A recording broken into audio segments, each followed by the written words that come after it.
I will interview my husband there.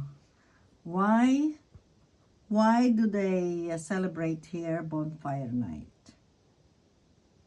Okay, can you answer please? Because they celebrate Guy Fawkes, who planted bombs in Houses of Parliament in London in 1866. Yung guys na, ano nyo na? That is why they celebrate bonfire every November 5th. Ayun.